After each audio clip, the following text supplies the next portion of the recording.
I'm Paul Sullivan, your host on the Company of Dads podcast, where we explore the sweet, sublime, strange, and silly aspects of being a lead dad in a world where men, who are the go-to parents, often feel they have to hide or at least not talk about their roles. One thing I know from personal experience is being a lead dad is not a traditional role for men, whether you work full-time, part-time, or devote all your time to your family. Parenting is so often left to mothers or paid caregivers. But here at the Company of Dads, our goal is to shake all that off and create a community for fathers who are lead dads and to welcome other dads who want to learn more from them. Today, my guest is Mark Tamhane, father of 6 in Melbourne, Australia. His children are 24, 21, 8, 7, 5, and 4. He is the ultimate pandemic lead dad with Australia, having had one of the strictest lockdown policies in the world. Trained as a journalist, Mark was a radio, TV, and print reporter in Australia and abroad in London for a total of 33 years. He's written about his experience as lead dadding for the Australian Broadcasting Company. He's also found a different perspective the second time around. Mark, welcome to the Company of Dads podcast. Thanks, Paul. It's great to be here. Start off with the easy question. I mean, when you look back, what's the biggest difference between, parenting now and the parenting you did with your older children when they were young? I guess the second thing is with my second tranche of kids is that it's just that much harder when you're older. You don't seem to be able to bounce back after that bad night as quickly. So it's morning here now, and I'm feeling a little whacked around the ears because my second youngest daughter decided at 3 o'clock in the morning that there weren't enough lights on in her room. One of her night lights, I think the battery had run out. And possibly with my first, I went in and tried and sorted things out. Possibly with my first family, I wouldn't feel as bad as I possibly do here this morning. I did go back to sleep, but it does seem to whack you around a lot more when you're older. And I'm now 55, and I'm really starting to feel it. Well, I'll tell you, it's funny. I'm 49, and I have 3 daughters, and they're 5, 10, and 13. And in between there, my wife started a business, and so that's why there's this gap of 5 years between the third and the second. Of course, 8 years the oldest. And with the first 2, I was such a stickler on, they would have to sleep in their own bed. Like I'm not going to be that dad who has the kids sleep in the bed, and kept that up with the second one. We'd go back and now with the third one, if she crawls in bed, she either just, gets in between my wife and me, and we're like, whatever.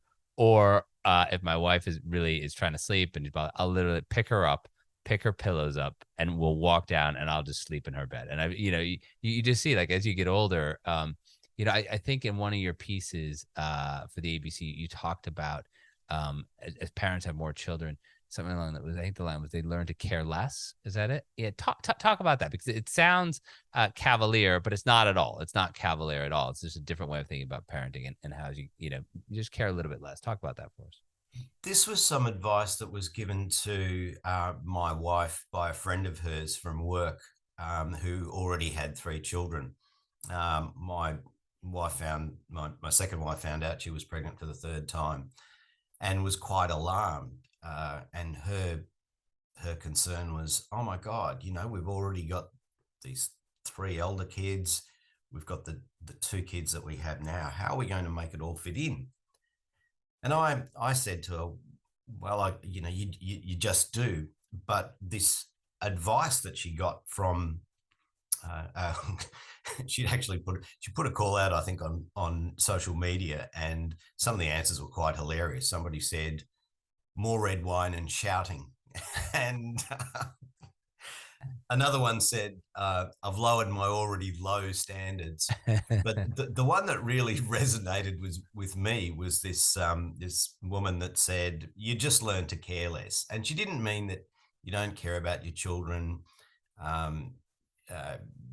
You don't care about their physical and mental well-being. What you care about less are possibly the things that don't matter. And it was funny, I've been listening to some of the stuff by the man who peddles the mantra of essentialism, Greg McKeown, and really it's going to what is essential, and you pick out those 5 or 6 things that are really essential, and I guess the essential things are really the family, and everything else kind of slips down the pole a bit. You might not catch up with your friends as regularly as maybe you did before. Uh, you mightn't clean the house as regularly as you did before. You mightn't pick up the toys as regularly as you did before. But are the children safe? Are they healthy? Are they eating their dinner? Are they sleeping through the night? Those are sort of really the main key 4 or 5 things that you really worry about. And everything else sort of slides down the pecking order of things that are important. Yeah. And you get to them when you get to them, and you will eventually. And it's funny, a lot of things just seem that less important. And you really notice this at, say, at the playground, where you'll see parents there with 1 or 2 children who will carefully hover over the child, make sure they're incredibly safe. And the child will actually be quite timid and not really prepared to try some of the supposedly more dangerous things at the playground. Whereas my 3 little kids will be, because I can't keep an eye on all 3 of them at the same time. I can't physically be next to each of them at the same time. They'll all be hanging off the monkey bars upside down. They'll be yelling and screaming and doing all sorts of seemingly dangerous things. And the other parents will just be looking on in horror. But I'm a bit like, well, there's soft landing underneath if they fall. So they'll learn the hard way if they don't. Come on, Mark. And land properly or hang on properly. Add to the picture, Mark. You're sitting at the park and you're like mixing up a gin and tonic as well. Come on, add to the, all the parents. I have to ask you this, I said, the gap between my kids, the youngest oldest is 8 years, but the gap with yours is 20. And one of the things that I know my oldest always says is, it's not fair, or you do this differently with them than you did with me, or it's all these grand universal phrases. Do you find that between your older kids and your younger kids, or is that not the case with them? My second youngest will use the phrase "that's not fair" a lot, and she hasn't really grown up her whole life around the older kids, the 3 elder kids. So she must have got that from school, not from them, which is quite interesting. I do find myself a bit more of a sort of a disciplinarian and a bit more, I guess, kind of hard line about some things around the younger kids. But I think that's just because I'm a grumpy old man now, Paul. So you've seen it all before. You've seen it all. Yeah. Before. So she didn't really get the "it's not fair" from the older kids, but she might have got it from her immediate elder brother who's 7. But a lot of it just doesn't actually make sense. She says "that's not fair" about something or other, and I'll be like, well, actually, that makes no sense. So it's a bit of a mystery to me, but the old "that's not fair." But she seems to be the one that uses that line the most. I think it's more that she thinks that her younger sister gets a freer ride than her, which is a bit strange. That's funny. But her younger sister is the baby of the family, so I guess you've got to make a bit of an exception for her. So talk to me a bit about the early days and however it was, almost a year more of the lockdown in Australia. I know it was incredibly strict. I had a friend who's also living in Melbourne, and not just going in and out of the country, but actually like being at home. Describe for the listeners what the at-home order was like in Australia, and then talk to us about what it was like being a lead dad with limited ability to sort of move around. So Melbourne, where I live, it's in the state of Victoria, and Melbourne had had one of the longest periods in lockdown in the world, but it was sort of several periods and it kept getting extended. So at first you thought, well, they've locked us down for 10 days or whatever. and then it would get longer. And at first it was, I guess, a bit of a curiosity that the streets were being quiet, that people were only sort of going out to do shopping. I was originally allowed to go to work because I was working for a television broadcasting company. And then they did a bit of an audit at work, and they realized that with a bit of technology, I could actually pretty much work from home. And so for me, that was actually a bit of a spin out, because I was actually working as the chief sub editor on a live morning breakfast television show that went for 3 hours. And here I was writing all the copy at home, and moments later out it would spit on air. Right. So it Yeah. was really quite incredible. So my job I could do at home. And I worked early mornings, and I would then be around, I guess, in the afternoons anyway, to look after the younger children anyway. And after a while, I actually found that I didn't mind working at home. I quite enjoyed it. And I did meet a kindergarten teacher sometime later, and she was a real live wire who loved planning events for the children. Um, she'd plan a concert at the end of every year, those kinds of things. Yeah. And she said to me, I hate this. I hate this. I can't stand it. And I said to her, you know what? There's actually very little difference for me from being a dad with three small young children to being a lockdown dad with three small children. You know, the children are in my face all the time anyway. Right. Here I am here. And what I found was the biggest challenge was really the homeschooling, because my son started school in those years, elementary school, and of course he couldn't read. So Right. I really had to be there all the time to hand him the right piece of paper. It's not that you could sort of set him up at whenever school Sure. started online, and he could kind of meander through for 20 Right. minutes until he said, oh, Dad, what does this word say, or something like that. And so I pretty much had to be there and sit in the room with him. And the school he ended up going to in the second year of the pandemic um, actually ran a full-time online timetable. So they started their day at 8:40 in Mm-hmm. the morning, and they went right through to 3:15. They took breaks, obviously, for Yeah. lunch and for recess, but it was, full periods with the teachers.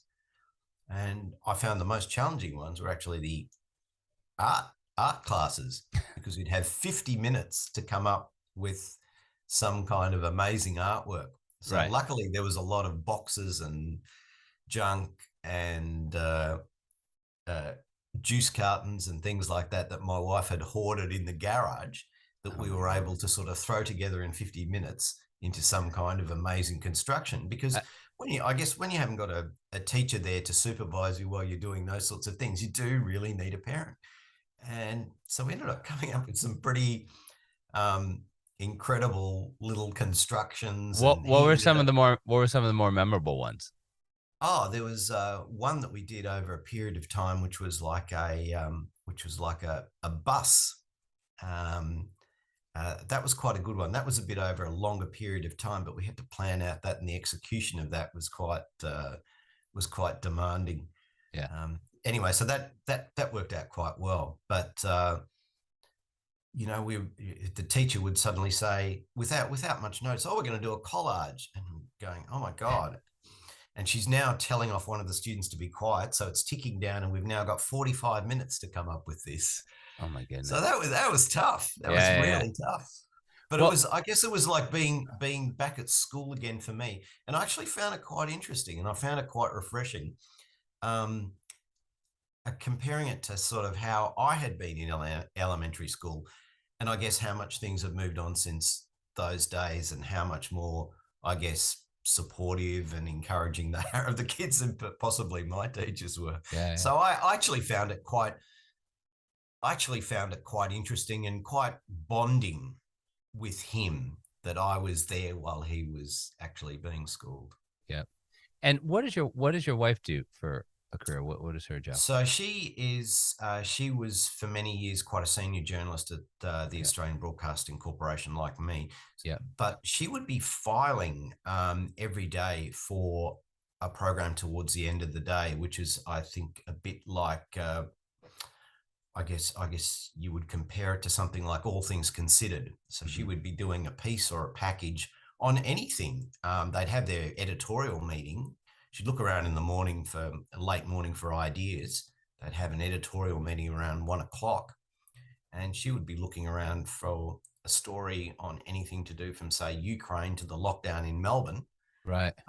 And she would have to file that and put it together, which she was able to do at home with a little home studio that was set up by 5 p.m. And so she would be working flat out to the clappers. So we would basically just have to leave her alone and press on with. Right. But this is interesting. We were doing. I think it sounds to me that it worked out because you were working much earlier in the morning. And I was only working 2 days a week as well. I dropped down to sort of part-time hours, largely to facilitate, our family life at that stage anyway. So, the first 2 days were really tough. But after that, I pretty much had the rest of the week dedicated to the other kids. Yeah, talk to me about that because we always talk about in the company of dads, like that moment when somebody, puts up his hand to be a lead dad or gets designated as a lead dad. How was that? How did that conversation happen with your wife that you would be the one to sort of take on more of the parenting responsibilities while she continued on, with her career at the ABC? This was actually a process that actually started a lot earlier. It started actually in about early 1998 when I was actually an overseas correspondent in London working for the ABC and working really long hours. And my wife at the time had just had our first child. And I had been sent away on assignment to Dublin for a session of the Northern Ireland peace talks. And I don't know if you ever followed that, but for years they went absolutely nowhere before the Good Friday peace agreement. So I was there with a whole lot of other international journalists camped out at Dublin Castle, and these talks that were meant to go for like 2 days started dragging on and dragging on and dragging on. And I finally got home a week later and nothing had really been resolved with these peace talks. They just agreed to talk some more. Right. And I kept ringing up my editors at the time saying, I'm so sorry. I know you've sent me here, but actually nothing's happening. There's nothing I can really file for you that's going to make anything interesting. Yeah. They were quite understanding. They said, oh, yeah. Anyway, so I finally got back to London. I walked into the kitchen. It was around lunchtime. And my first wife was feeding Jamie, my eldest son. And he would have been all of about 4 months old. And I stood in the doorway of the kitchen and I looked at them. And he looked up at me and he looked up at me blankly. And it was like he couldn't register who I was. And Catherine, my first wife, to her credit, said, you remember Daddy, don't you? And then you sort of saw the does not compute wheels kind of spin in his head. Yeah. And it was like, oh, him. Because he hadn't seen me for a week. And it was almost like he had forgotten me. And that was kind of like a real wake-up moment for me. And I realized that it didn't really matter what I did. I had to be around more. So over the next couple of years, I guess I moved away more from frontline reporting to more production roles where I was actually able to spend more time with the family. And that often meant working shift work. So even with my first tranche of kids, I was pretty much there picking them up after school every day and running them around to a lot of their activities because when we came back to Australia, their mum, Catherine, would often work in the afternoon, evening anyway. Mm-hmm. So I was really the lead dad then, I guess. Wow. She would get them off to school. I would, and then we'd pretty much split the parenting duties, and I would get them after school. I'd pick them up. I'd give them afternoon tea. I would take them to their various sports, and they all actually did different sports. That was actually quite hard, juggling all the drop-offs and pick-ups. So that's the worst part, yeah. And get a start on dinner. So I would so I was really doing a lot of that stuff, I guess, a lot easier. And I guess the interesting thing was I thought that was normal from a Mhm. much kind of earlier point in my life than possibly a lot of other dads do. And it's interesting because one of my childhood buddies, who I went to high school with, he started out as a teacher, but after a couple of years, he sort of got into more pastoral work at schools. And he has a whole company set up now, which has been running for about 15, 20 years. And the whole point of the company is to reconnect mothers with their sons, with their teenage sons, and to reconnect dads with their teenage daughters, Mm. because there's been a lot of research and books written in Australia about this kind of gap in teenage girls' lives. And they all say, we want to spend more time with dad, but we don't know him. He's this kind of absent figure. Um, he doesn't come home till 7 o'clock at night. Might have a bit of a joke or something, and then I go to bed. I don't really see him. I've got to do my homework. He's kind of around a bit on the weekends, and I do see him when we go on holidays every year. Mhm. And I thought, gee, I don't want to be Yeah. like that. Yeah. It'd be great to sort of not have to have call my friend Bill in, in Exactly. 15 years. It'd be great to head that off at the pass now. So while I was around and I was working a lot of shift work, I'd often work early morning, so I was there in the afternoon. I wasn't necessarily the most present dad because I was often absolutely exhausted and sort of sitting on the couch, but at least I was in the room, at least I was Yeah. around. And I think that's actually quite important. So even if I was boring old dad who You were sat in the present. You corner, were you were present. You were there. And yeah, yeah. Talk to me then. This is fascinating. Like you've had this, over 6 kids, this 20 plus year span as a lead dad. And of course the world has changed tremendously in 20 years. And when you look at what you were doing with your older children, picking them up at school, getting the dinner ready, versus what you're doing now, as it relates to not the actual, details of your day, but as it relates to the reception that you received in the wider world, or where you were in Sydney or in Melbourne, where you were living. What are some of the similarities? What are some of the differences over that 20 plus year span? well, I think the thing that I noticed most is that when I originally started picking up my eldest son from school, I'd stand in the playground and no one would really talk to me. None of the mothers there would really kind of talk to me, except with the notable exception of one absolutely lovely person who talked to anyone. But the mothers would largely kind of ignore me because there were really no other dads often there to do school pickup. Um, Now, when I go and pick up my son and my daughter, particularly at my son's school, there are a lot of dads who do pick up. I don't know whether that's sort of a function of the pandemic that a lot of them are working from home and they'll be there to pick up their sons. Sometimes both parents are there to pick up the kids, which is really interesting. And I think the world of work has also changed. And at my son's school, a lot of the dads, I think, are project managers in building companies. Uh, they're not the guys doing, say, the building or whatever at the coalface. They're the one who's on the conduit between the builders and the suppliers. And they can pretty much do that work from anywhere. So often they're picking up their kids, but they're on the phone at the same time, shouting about where that, delivery of bricks has gone astray Right. or something like that. But that's really noticeable that there's just that many more dads doing things like school pickups, and no one really bats an eyelid these days at dads in the playground because it just seems the most sort of natural thing, whereas 20 years ago it certainly wasn't. All right, that's some progress because we sort of joke darkly at the company of dads that there's no lonelier place for a lead dad than the playground because maybe some of the moms might, maybe don't, but that you're seeing some progress here. One of the things I want you to unpack is this Michael Keaton movie in the United States, Mr. Mom, and it's always a pejorative term for men who are taking on that role. You talk about in some of the stuff you write of using the term professional dad. We obviously use the term lead dad, but one of the things you wrote about is, how, men who are the go-to parents are actually contributing to economic growth. And we'd love you just to unpack that idea for us.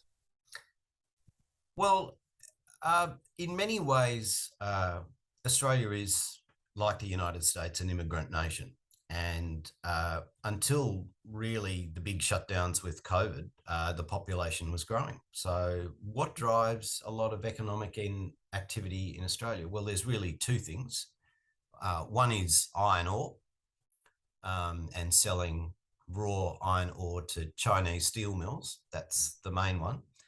And the other thing is population growth. And if you have population growth, that means you need housing. So housing and building new houses is an enormous industry in Australia, and also servicing that population. And I guess my argument I was trying to make when I was going around Melbourne with my with a toddler and I think a 3-year-old. This was before Jack started school. While my wife looked after our new baby, and I'd had some time off work, and so I was taking them out everywhere and getting them out of the house, basically to give her a bit of space and give her a bit of rest. And I guess it was a comment on how badly I was treated, that if I had been a mother with these two little children, people would have got out of my way and they would have made some allowance for them. They wouldn't be taking up all the seats reserved for people with mobility issues on trains and trams, or where you could actually park your little stroller.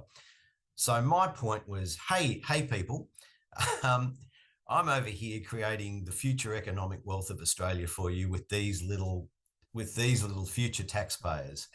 And I can assure you they're going to be well educated and everything, so they're going to be earning reasonable salaries, and they're going to be paying, they're ones paying for your healthcare, they're going to be the ones paying for your pension, they're going to be the ones looking after you, because the population in Australia is actually aging. So what they need people to care for old people. Yeah. So, and my other point was that at that time, my 3 older children were all in part-time work, and my eldest son now is working full-time. So I'm saying I've already produced 3 taxpayers who are already contributing to Australia's economic wealth. So, I'm not some sort of unemployed bum around here just pushing a pram with the kids to try and fill in time. I'm out there creating wealth for you, and I'm creating your future idyllic Australia, your utopia. So get out of my way. I love the idea of you printing out T-shirts for your children that say have future taxpayer emblazoned across the front. Yeah, I really should have. I should have got onto that one at the time, I think. But it was quite funny when I started writing. Some of the public comments that came up on the ABC website saying, "Oh my God, 6 children! He's contributing to climate change. He should really have a vasectomy." And and they didn't actually read the articles carefully into sort of my argument about how sort of my various children had come about. You could have responded like, "Hey, my oldest son is a climate scientist. Perhaps it is because his father has had so many children." I don't know. Yeah, well, unfortunately, he wasn't at that stage. But he did. He did go down that path, and I'd say climate scientist is actually a growth industry now. The second eldest one is studying to be a nurse now. Australia's got a shortage of nurses, so yeah. She's going to provide important healthcare for someone. I think the third one is sort of moving kind of into the business and economics area. Well, there you go. She's, going to help manage the future economy. And I don't know what the younger 3 are going to do yet, but I'm sure they will make some pretty indelible contribution to the future of this country. So don't write me off as some bum who can't keep it in his pants. Oh my goodness. You were telling me before that your dad is 91. Is that correct? 91. Yep. Yeah. And so now, when you and your dad talk about this and you have this span of, of fatherhood, remembering your own experiences growing up and, your experiences now as, lead dad for 20 plus years. When you think about that, what are we doing right and what are we doing wrong as fathers today? Well, the interesting thing about him was that he was born in a very traditional family in India, and he was the youngest of 5 children. So, in many ways, he was actually brought up by his elder sister, who was 16 years older than him, not so much by his mother. And his mother kind of had a very important role in terms of running a traditional kind of Indian household. So she would be in charge of all the cooking, in charge of all the food, in charge of all. They had a few. I think they had a few servants as well, sort of domestic help. And so he remembers largely being brought up by his sister. And to me, this kind of rang true, I guess, of what I called familying rather than parenting, which I think you get in big families where the kids so much aren't directly, I guess, parented, but they're more like familied. And my eldest son has this unbelievable bond with my father and my mother. My father did a science degree, so he's obviously very interested in the kind of work that my eldest son is doing. So my son will spend a lot of time when he's in Melbourne with my father. And in fact, my father, my mother, and my son all went off to India together and went around and looked at various parts of the country. And he almost acted as their kind of lookout and their chaperone. This was when he was about 21. And so he actually has this sort of amazing relationship with his grandparents. And I think they have probably had just as much influence on him as a young man as his own father would have. So I think when you're sort of talking about this kind of multi-generational family that can come together, it's worth maybe taking the heat off parents sometime and understand that the children learn just as much from their grandparents if they're around, or their elder brothers and sisters. So in many ways, they're not so much being parented in almost like you will be parented by me because I am your father. I'm your father, Luke. Yes. And not that sort of that direct way, but they're almost like being familied by their older brothers and sisters, by their grandparents, and by their aunts and uncles also if they're around as well. That's so nice. It's a lovely story to end on. Mark, thank you for being my guest on the Company of Dads podcast. I've thoroughly enjoyed speaking with you today. It's been a pleasure. Thank you, Paul.